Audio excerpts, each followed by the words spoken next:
Penny Opry here. Breakfast beers on the estuary. Like walking in the pouring rain. Trust my soul, I can't explain why I like walking in the rain. We actually got our start from a steampunk wedding in Nevada City. We both play different styles of music and different instruments and have these other musical lives besides this project, and I think that they all influence each other a lot. If I'm working on writing a song, I'll improvise a version of it and record it, and then I listen back and I hear my own voice and I think, gosh, I sound like I was influenced by my friends. Love, adventure, music.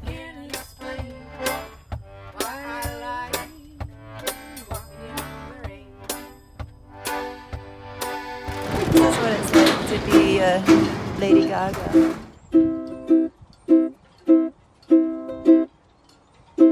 I'm good. And no, I can't go on. I don't even know that I can finish the song. I'm good. It's a mystery how vitalities exchange itself for total ennui. So it would be like tick, tick, tick, tick, tick, tick, tick. Oh, I know why I've waited. You know why I've been blue. Tick, tick, tick. And then I would accent with the spit cymbal, but the clamp for the cymbal didn't work very well. And like I'd be chugging along and we'd be playing, and then I'd go psh, and it would go psh. In the sky. When did you first write a song? I first wrote a song. I was still in Kirby grips. I was just learning how to play guitar, actually. My first song was called Space Age Polymer. It's on a Kirby grips record. Excellent. So it's almost instrumental. Okay. No words? Well, the words were Space Age Polymer. Farewell, society. I bid you well, but I don't give a damn for thee.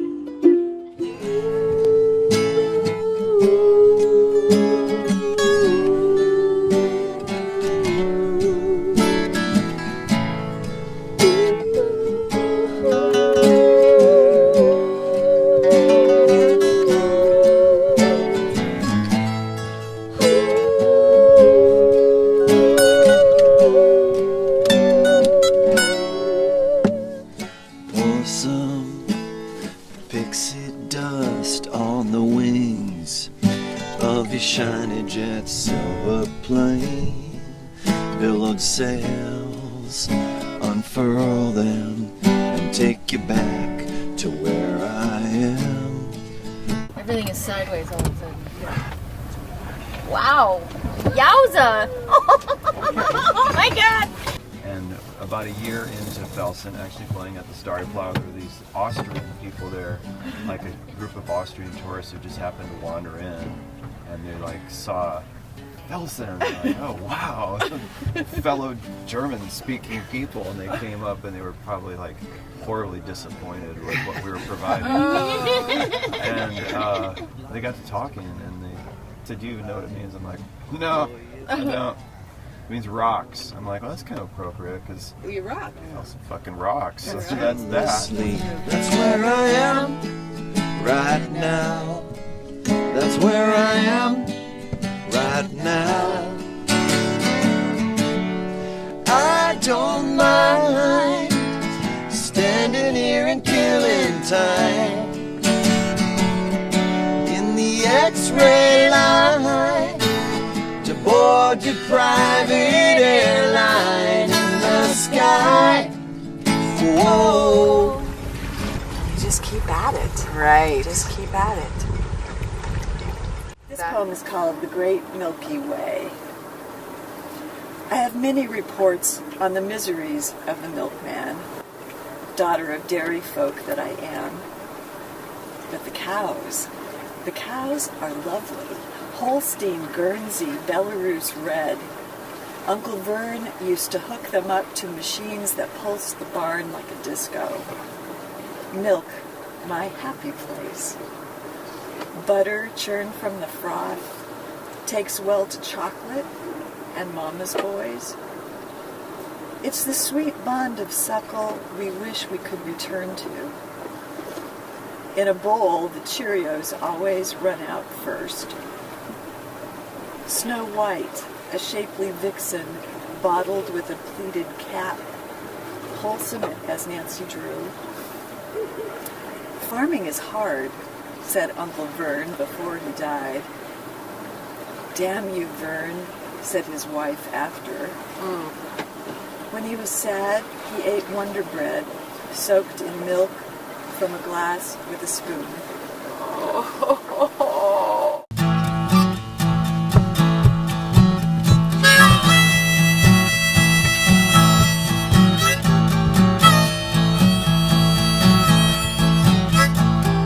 Little Miss Betty on a stool at the bar, shooting dice for a Cuban cigar.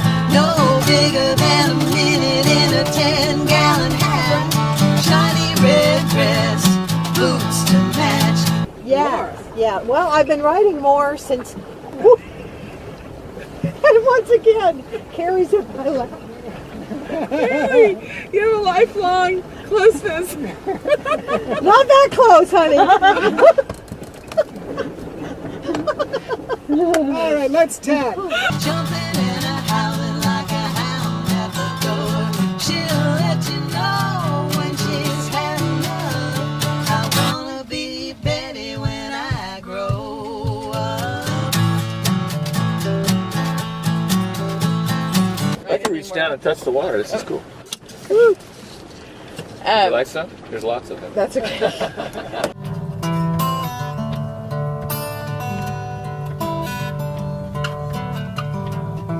She's a seabird, I'm a scarecrow. She came to rest upon my elbow. There's 200 people. It was the real deal. It was the first experience playing in front of a live audience, and it was insanely awesome. It was just, it was so gratifying. And then so I did that, and then I sat down on the stool, got my acoustic, and played "Wish You Were Here." Oh my goodness! And the place went nuts. And I was like, "Oh, I'm hooked. This is it. This is it. If this is what performing is, and I can do that, then I can probably go on from there." She's a seabird, I'm a scarecrow. Well, I turned to driftwood in the shallows, but damned if I know. Damned if I know.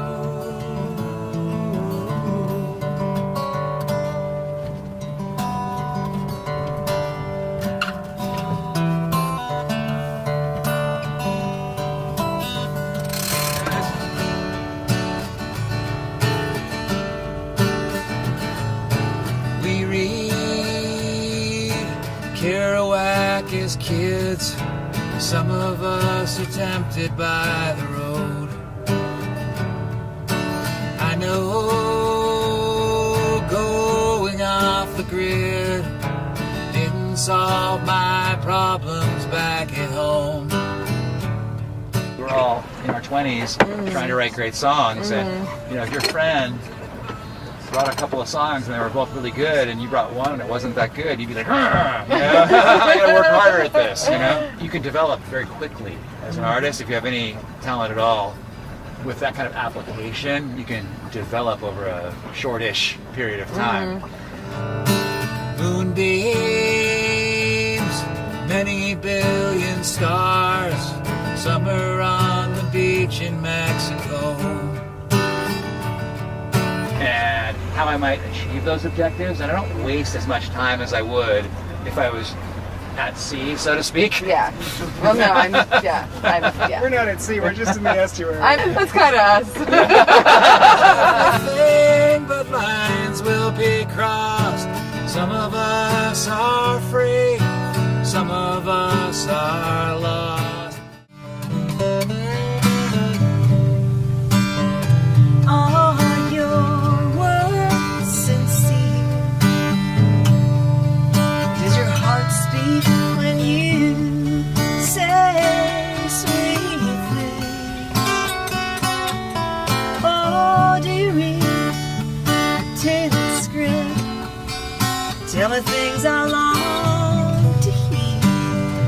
it's like, how do we get people to be less judgmental and, frankly, less racist? Yeah. If you want to get down to it. Get down to it. Yeah. So anyway, we were doing this gig, and the program person said, "Hey, do you want to have lunch?" And I said, "Oh, that's nice. Nobody." Like what venue said, let's have lunch, you know? Right. But she wants to get to know people that are doing the program. Uh-huh. So we had lunch, and her name is Sylvia. And just out of the blue, I just told her about my idea. Like, I just think it'd be so cool to have a concert in the dark, and then people would just listen to this amazing music, and then we'd turn the lights on, and you'd see this diverse group of musicians.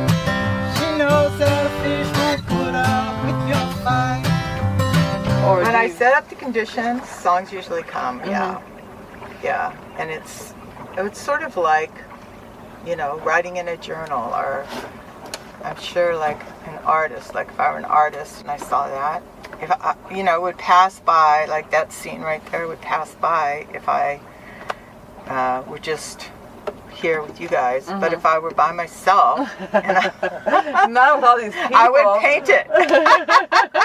I would capture it. And songs are like that, you know.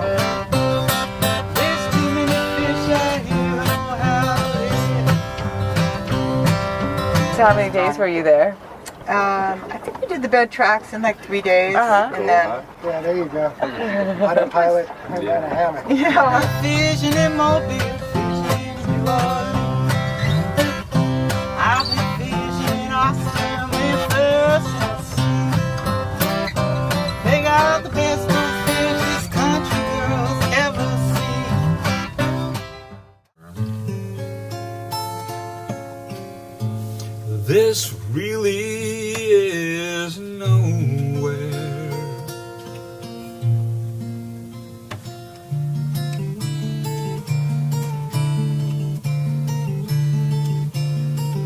There's a red dirt scratch up the mountainside, 8 miles long and 1 car wide. My old Buick's at the top in a gravel parking lot.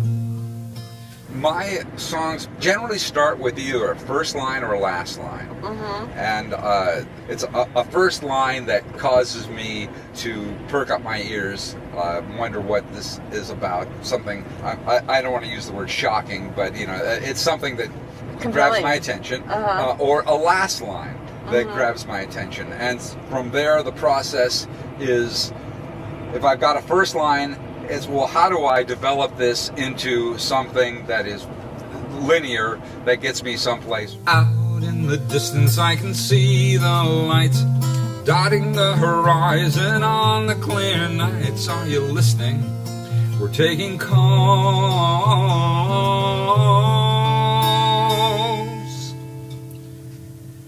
This is Radio City.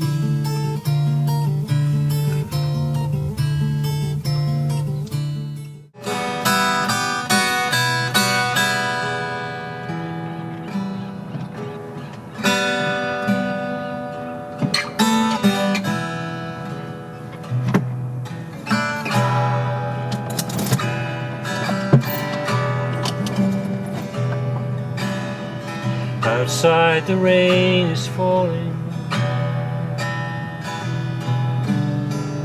upon the window pane. Inside a voice is calling, breaking the day again. There's certain ways to play the guitar. Only work well. Whereas an invented instrument, you never quite know what you've got. So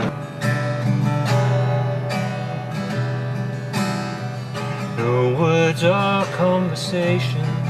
It's funny though, you know, in that world, when I'm around people who do that, it's so kind of ordinary that we all assume that everyone's doing it. That's just your language. And that. Yeah, and then when you go out, people go, wow, what is that weird thing you've got there? Mm-hmm. When you're in that world, like anything you focus on, it seems very normal.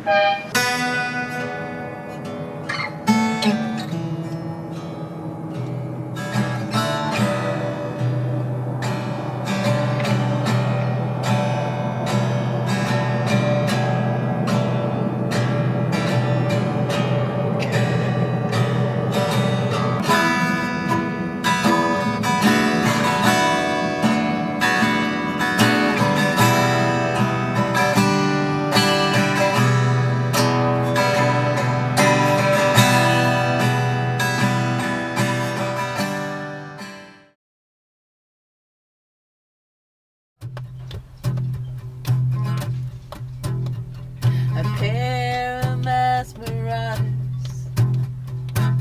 we blink our shiny eyes to an old Glenn Miller tune, as if we had all night. A couple of intruders nipping stolen gin. You swing the car door open, say, won't you please get in? Won't you please get in? Forget the switch of satin, forget the glint of tin, forget I said I love you. Won't you please get in? Won't you please get in?